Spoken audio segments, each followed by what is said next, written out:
Welcome children. Take out a history book. The composite culture, Bhakti movement, Sufism and influence of Christianity on Indian society. Today's topic, Mirabai.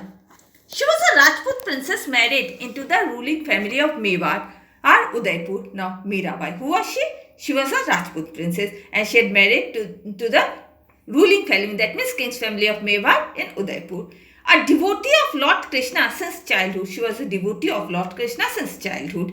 She continued to devote her whole time to the Lord worship even after her marriage. This incurred her husband's displeasure and eventually their marriage broke up. Now, after her marriage also she started continuing her devotion towards Lord's worship, and her husband got displeasure and their marriage broke up. She wandered from place to place singing the devotional song. One of the hymns goes thus. Now she used to wander from place to place singing the devotional song, and one of her hymns says this way: "People say Meera has gone mad. I have myself become the eternal mad servant of my Narayana." Now one of these hymns, what does it say? It says that people means the people.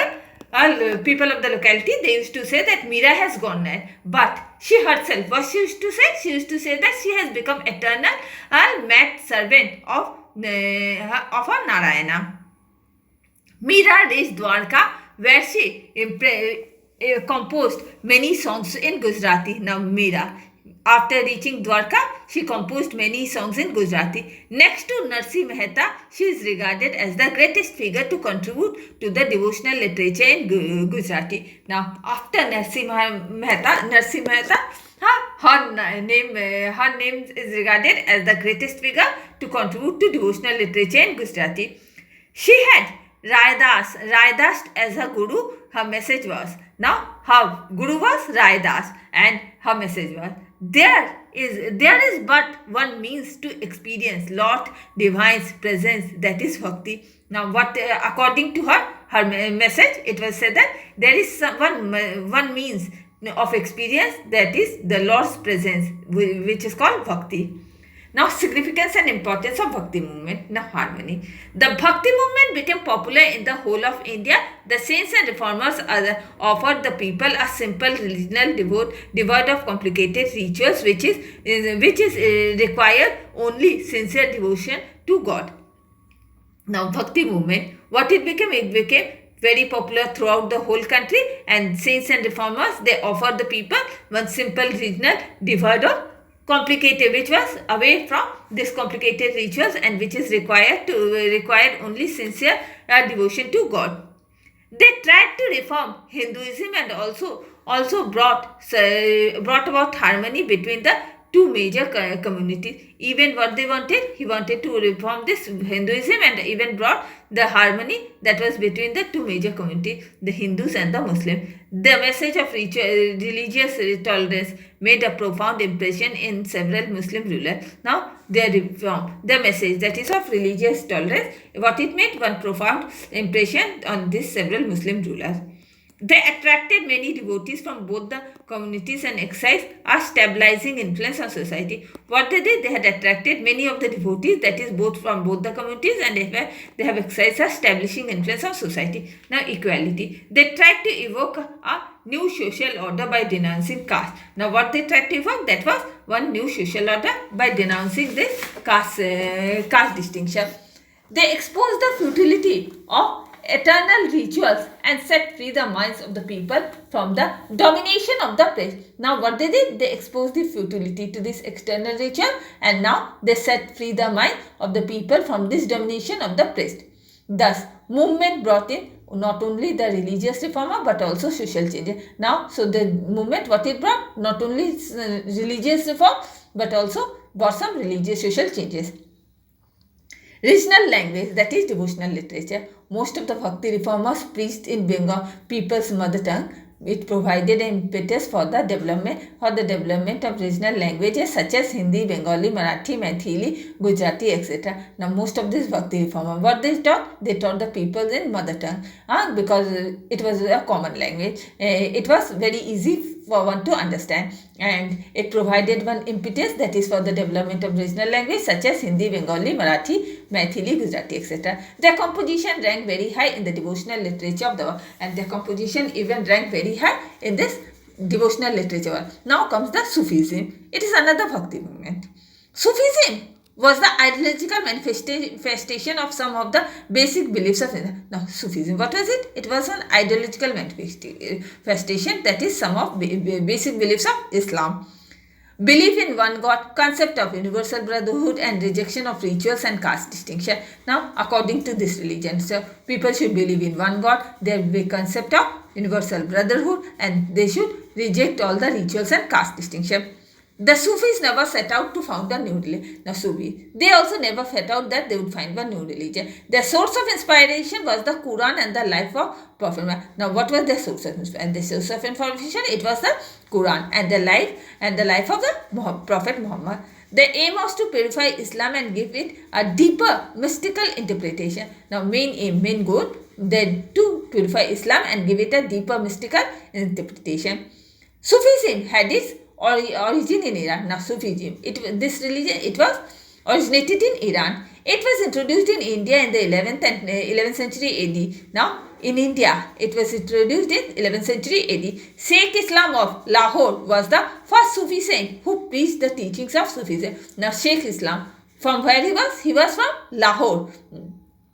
And he first preached the teachings of Sufism, that is in India. His disciple, Sheikh Ali bin Usman Al-Huzwasi, was considered the founder of Sufi cult in India. Now his disciple, his name was Sheikh Ali bin Usman Al-Huzwasi, he was considered as the founder of Sufi cult in India.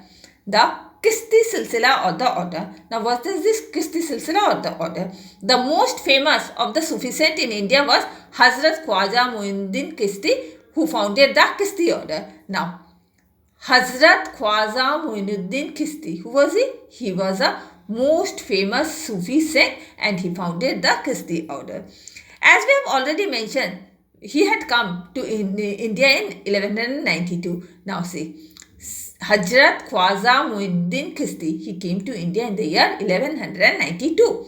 He finally settled in Ajmer, which became the center of activity. Now, he had settled in Ajmer. He came to Ajmer and settled there, and this became the center of his activities. After his death in 1236, his devotees celebrated an annual arts festival at Ajmer. Now, he died in the year 1236, and after his death, his devotees, they celebrated one annual festival, that is Ajmer. Hazrat Nizamuddin Aulia. Another important Sufi saint was Nizamuddin Aulia. Now, another Hazrat Nizamuddin Aulia. Who was he? He was another important Sufi saint. Who belonged in the Kishti order. Now, Hazrat Nizamuddin Aulia, he also belonged from Kishti order. He was born at Badayun, that is Uttar Pradesh, in 1238. By the time he attained the age of 12 years, he had studied not only the Holy Quran but also the whole of Arabic grammar, and had become a distinguished scholar in tradition of the Prophet Muhammad. Now, when he was attained 12 years old, all he studied not only Quran, but what he studied full Arabic grammar, and then became a very distinguished scholar in the tradition of Prophet Muhammad. Besides, he was a scholar of Islamic jurisprudence and astronomy. Now, Caliph or the Kishti Sheikhs. In the year 1257, Nizamuddin Aulia had been to Ajodan. Now, 1257, what happened? Nizamuddin, he had gone to Ajodan. Where Ajodan means?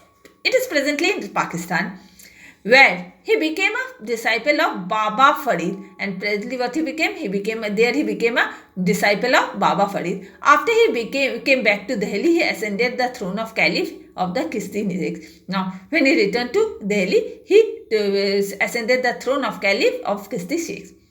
Away from the large crowds, Nizamuddin then received the divine revelation that he should live a solitary life away from the whole crowd of people. Now, after that, after ascending the throne, what happened? And he received one divine revelation that he should live a solitary life which would be away from the crowd of people.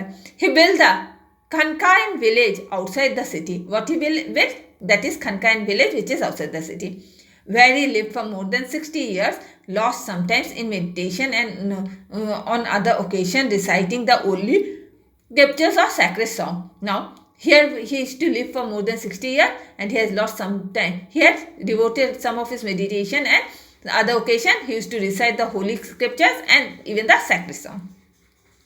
The Kanka returned into a place of pilgrimage. Now Kanka returned to a place of pilgrimage, being visited by Nizamuddin disciples and followers. Now this place, it was visited by Nizamuddin, his disciples and followers. Until now, Nasiruddin Chirag Delabi was the spiritual successor of Nizamuddin Aulia. Now Nizamuddin Aulia's spiritual successor was Nasiruddin Delabi. Many of his disciples reached great spiritual heights. Many of his disciples, what they did? Very great spiritual heights. His main beliefs and preaching. Now, what was his main beliefs and preaching? Nizamuddin believed that one could embrace God within this life by talab. Now, Nizamuddin, what he believed, that one could reach God within the life by talab. That talab, what does this talab mean? Talab means deep desire for union with God. And fana means, that is destruction of ego. He did not believe in the discrimination on grounds of religion, caste or sex. Now, never he believed in the discrimination on grounds of religion, caste or sex. He said, be generous to the needy and poor. Now, what he said? One should be generous to the needy, the poor, the exploited and even the oppressed people. Nizamuddin Aulia is being called by many names. And Nizamuddin Aulia, what is he called? He is called by many names, such as Mehboob-e-Ilahi. Now what is this called? That is Mehboob-e-Ilahi. That is the believer of one God. The Jag-Ujayari. That is the Jag-Ujayari, the light of the world. And what is called Jag-Ujayari? What does it mean? It means the light of the world. Now take out your diary, write history, topic, Mirabai, explain, homework, revise it. And with this, I am ending my today's class. Goodbye.